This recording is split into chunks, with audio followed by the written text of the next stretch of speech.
Hello friends, Tamil மக்கள் அனைவருக்கும் வணக்கம். நான் உங்கள் Rajamurugan. So let's learn trading YouTube சேனலுக்கு எல்லோரையும் வரவேற்கிறேன். இன்றைக்கி நம்ம என்ன பார்க்க போகிறோம்னா, ஸ்டாக் மார்க்கெட்னா என்ன, அது எதுக்காக நமக்கு யூஸ் ஆகுதுன்றதை பற்றியெல்லாம் தான் நம்ம இன்றைக்கி பார்த்து தெரிஞ்சுக்க போகிறோம். ஓகேங்களா? ஸ்டாக் மார்க்கெட்னா என்னென்னு பார்த்தீங்கன்னா, இது ஒரு நார்மல் ஒரு காய்கறி மார்க்கெட் எப்படி நடக்குதோ அதே போல் தான் ஸ்டாக் மார்க்கெட்டும். இப்போ ஸ்டாக் மார்க்கெட்டு, இப்போ காய்கறி மார்க்கெட்டுக்கு நீங்கள் போனீங்கன்னா, அங்கே ஒரு காய் விற்கிறவர் ஒருத்தர் இருப்பார், காய் வாங்குறவங்க ஒருத்தர் இருப்பாங்க. அந்த இடத்துக்கு பேர் மார்க்கெட்னு சொல்லுவோம். ஸோ நிறைய பேர் விற்கிறவங்களும் வாங்குறவங்களும் நிறைய பேர் ஒன்றா கூடுற இடத்துக்கு பேர் தான் மார்க்கெட். கரெக்டாக? ஸோ வெஜிடபிள் மார்க்கெட் எப்படியோ, காய்கறி மார்க்கெட் எப்படியோ, அதே போல் தான் இந்த பங்குச்சந்தையும் சொல்லுவோம். பங்குச்சந்தைனா அதாவது ஸ்டாக் மார்க்கெட். ஓகேங்களா? ஸோ இந்த ஸ்டாக் மார்க்கெட்டில் என்ன பண்ண போகிறோம்னா, வெஜிடபிள் மார்க்கெட்டில் எப்படி நம்ம ஒரு காய்கறிகளை வாங்குகிறோமோ, அது போலவே ஸ்டாக் மார்க்கெட்டில் ஒரு கம்பெனியோடைய பங்குகளை நம்ம வாங்க போகிறோம். அந்த இடத்துல அந்த கம்பெனியை ஓன் பண்ணியிருக்கவங்க, இதுக்கு முன்னாடி அந்த கம்பெனியை வாங்கினவங்க விற்கலாம், இல்லை புதுசாக வாங்கணும்னு நினைக்கிறவங்க அந்த இடத்துக்கு போய் வாங்கிக்கலாம். ஓகேங்களா? ஸோ இது எல்லாமே ஆன்லைன் ப்ராசஸ் தான். ஸோ நம்மக்கிட்ட அதுக்கான ஒரு டிமேட் அக்கௌண்ட் ஒன்று ஓப்பன் பண்ணிட்டோம் அப்படின்னா, அந்த ஸ்டாக் மார்க்கெட்டில் போயிட்டு நம்ம விற்கிறதோ வாங்குறதோ எல்லாமே ஆன்லைன்லேயே பரிவர்த்தனை பண்ணிக்கலாம். ஆன்லைன் டிரான்சாக்ஷன்ஸ்லேயே நம்ம பணத்தை கொடுத்தோம்னா அங்கே விற்கிறவங்க இருக்க போகிறாங்க. அவங்க விற்கிற அமௌண்ட் எவ்வளோ நமக்கு தெரிய போதோ அதை பார்த்துட்டு நமக்கு ஓகேனா நம்ம வாங்கிக்கலாம். இல்லை இவ்வளோ ப்ரைஸ்க்கு நம்மளால் வாங்க முடியாதுன்னா வாங்காமல் இருக்கலாம். ஓகேங்களா? இந்த மாதிரி எல்லா மக்களும் கூடுற இடத்துக்கு பேர் தான் ஸ்டாக் மார்க்கெட். ஓகேங்களா? ஸோ இப்போது இந்த ஸ்டாக் மார்க்கெட் எதுக்காக தேவைப்படுது, இதை பற்றி நம்ம பார்க்கலாம். இப்போ ஒரு எடுத்துக்காட்டுக்கு பார்த்திங்கன்னா, நான் ஒரு கம்பெனி ஆரம்பிக்கணும்னு நினைக்கிறேன்னு வச்சுக்கோங்க. லெட்ஸ் லேர்ன் ட்ரேடிங்னு சொல்லி ஒரு கம்பெனியை நான் இப்போ ஆரம்பிக்கணும். ஸோ இந்த கம்பெனி ஆரம்பிக்கிறதுக்கு எனக்கு பணம் தேவைப்படுது. ஸோ என்கிட்ட கையில் இருக்கிறது பார்த்திங்கன்னா ஒரு 5 லட்ச ரூபாய் தான் இருக்குது. ஆனால் இந்த கம்பெனி ஆரம்பிக்கிறதுக்கு எனக்கு மொத்த தேவையான அமௌண்ட் பார்த்திங்கன்னா 10 லட்ச ரூபாய் தேவைப்படுது. ஸோ இப்போ மிச்சம் இருக்கிற 5 லட்சம் என்கிட்ட இல்லை. ஸோ நான் என்ன பண்ண போகிறேன்னா, பேங்க்கில் போய்ட்டு லோன் கேட்க போகிறேன். ஸோ பேங்க்கில் லோன் கேட்குறப்போ எனக்கு செக்யூரிட்டிஸ் எதுவும் இல்லைன்ற பட்சத்தில் எனக்கு லோன் பேங்க் தரமாட்டாங்க. கரெக்டாக? ஸோ என்கிட்ட அவங்களுக்கு அடமானமாக வைக்கிறதுக்கான சொத்துக்கள் எதுவும் இல்லைன்ற பட்சத்தில், அண்ட் என்னோடய பிஸ்னஸ் புதுசாக நான் ஆரம்பிக்க போகிறேன்றப்போ பேங்க் எனக்கு என்னை நம்பி லோன் தர முக்கால்வாசி ஒத்துக்க மாட்டாங்க. ஸோ இந்த டைமில் நான் என்ன பண்ண போகிறேன்னா, என் ஃப்ரெண்ட்ஸுங்க கிட்டே போய்ட்டு நான் 5 லட்ச ரூபாய் கடனாக கொடுங்கன்னு கேட்குறேன்.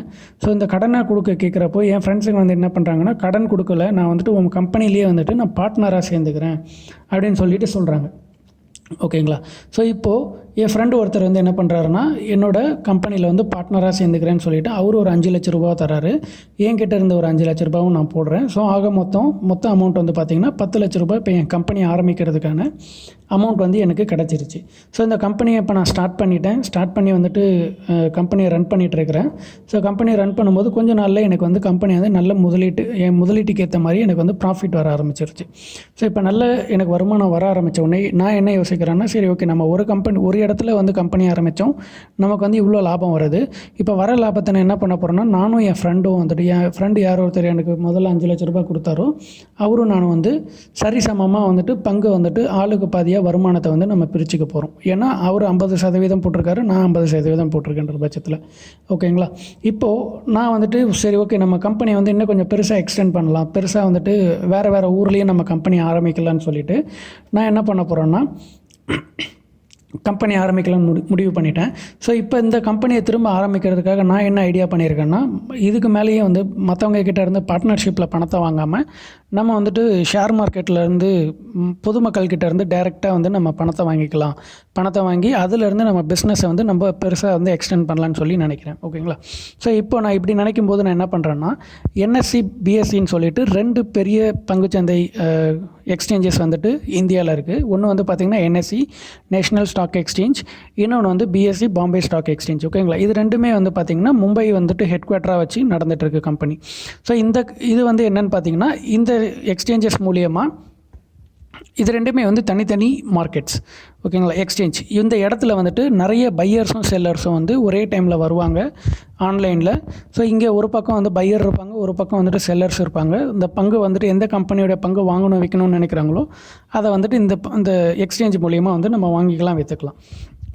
ஸோ நான் வந்து நாளைக்கு இவங்கக்கிட்ட போயிட்டு எனக்கு வந்துட்டு என் கம்பெனியை வந்துட்டு இவ்வளோ நாளாக ரன் பண்ணிகிட்ருக்கேன், இவ்வளோ எனக்கு வருமானம் வந்து இருக்குது, என் கம்பெனியோட இப்போ மொத்த கேபிட்டல் வந்து பார்த்திங்கன்னா ஒரு 10 லட்ச ரூபாயிலேருந்து நான் 10 லட்ச ரூபாய் போட்டு இன்வெஸ்ட்மெண்ட் பண்ணி நடத்திட்டுருக்கேன் கம்பெனியை.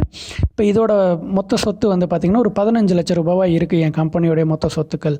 ஸோ இதை வந்து நான் இன்னும் வந்து எனக்கு புதுசாக நான் நிறைய இடத்துல வந்து கம்பெனி ஓப்பன் பண்ணணுன்னு நினைக்கிறேன், பிரான்ச்சஸ் ஓப்பன் பண்ண போகிறேன்.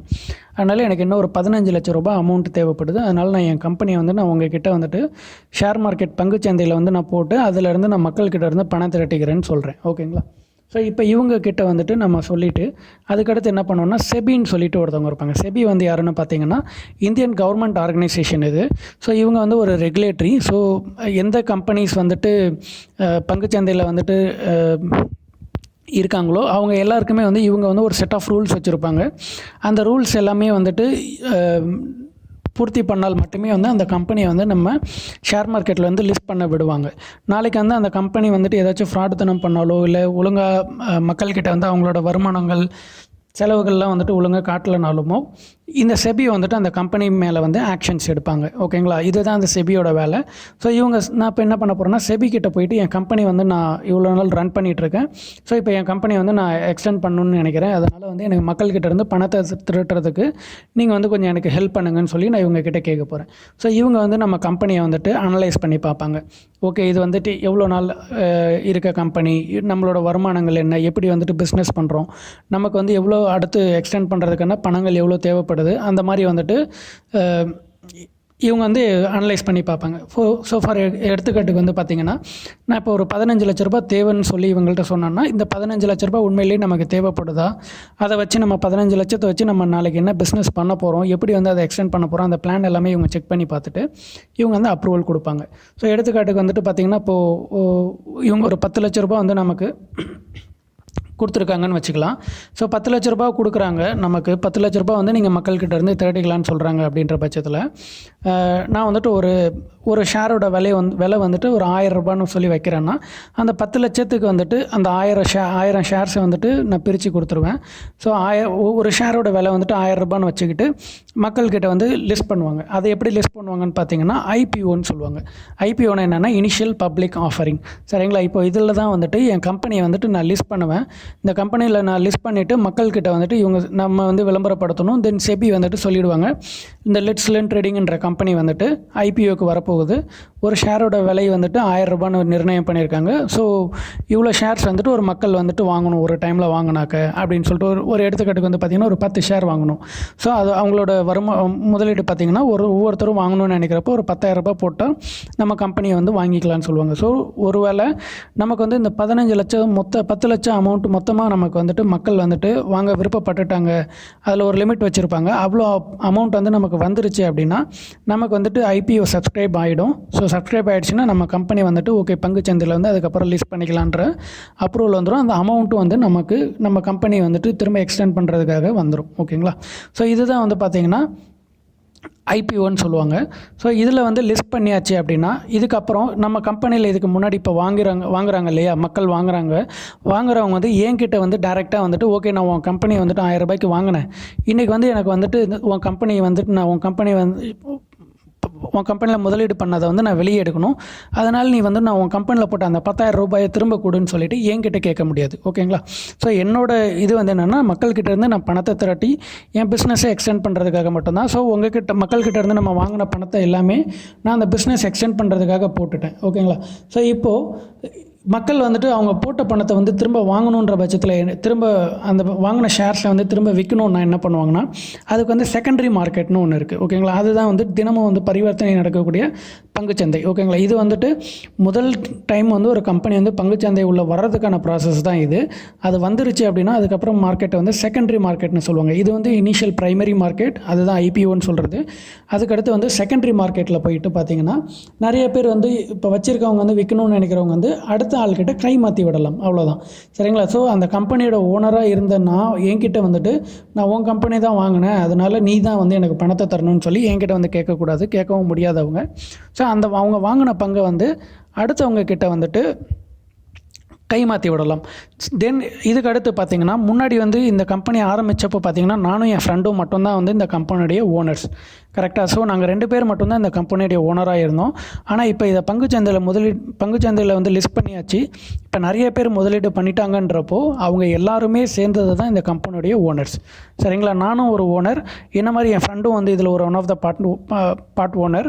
இதே போல் இதில் வந்து எவ்வளோ பேர் வந்துட்டு முதலீடு செஞ்சுருக்காங்களோ இந்த கம்பெனியில், இவங்க எல்லாருமே ஒரு ஓனர்ஸ் தான் இந்த கம்பெனிக்கு. ஓகேங்களா? ஸோ இதுதான் வந்து ஸ்டாக் மார்க்கெட். இதுதான் வந்து பேசிக்ஸ் ஆஃப் ஸ்டாக் மார்க்கெட். இது வந்து எதுக்காக தேவைப்படுது என்னன்றதெல்லாம் இப்போ புரிஞ்சிருக்குன்னு நினைக்கிறேன். இதுக்கு மேலேயும் உங்களுக்கு ஏதாச்சும் டவுட்ஸ் இருந்துச்சுன்னா நம்ம சேனலில் வந்து சப்ஸ்கிரைப் பண்ணுங்கள். ஸோ அடுத்தடுத்து நான் தமிழில் வந்து நிறைய வீடியோஸ் போடலான்ட்டு முடிவு பண்ணிட்டேன். ஸோ பார்த்த அனைத்து நல்ல உள்ளவங்களுக்கும் நன்றி. ஸோ கண்டிப்பாக ஷேர் பண்ணுங்கள், லைக் பண்ணுங்கள், கமெண்ட் பண்ணுங்கள். மறக்காமல் சப்ஸ்கிரைப் பண்ணிவிட்டு அந்த பெல் பட்டனையும் ப்ரெஸ் பண்ணிவிடுங்க. அப்போ தான் வந்து நாங்கள் அடுத்தடுத்து போடுற வீடியோஸ் வந்து உங்களுக்கு நோட்டிஃபிகேஷன்ஸ் வந்துகிட்டே இருக்கும். ஸோ நீங்கள் மிஸ் பண்ணாமல் பார்க்கலாம். அண்ட் இது தவிர்த்து நாங்கள் பண்ணுற சர்வீசஸ் ஏதாச்சும் உங்களுக்கு தேவைப்படுது அப்படின்னா கீழே டிஸ்கிரிப்ஷன்ஸில் இருக்கிற வாட்ஸ்அப் நம்பருக்கு வந்து கண்டிப்பாக மெசேஜ் பண்ணுங்கள். ஸோ நாங்கள் உங்களுக்கு வந்துட்டு ஷேர் மார்க்கெட்டில் ஹெல்ப் பண்ணுறதுக்கு வந்து ரொம்ப ரெடியாக இருக்கும். ஸோ தேங்க்ஸ் ஃபார் வாட்சிங் ஃப்ரெண்ட்ஸ். நன்றி, வணக்கம்.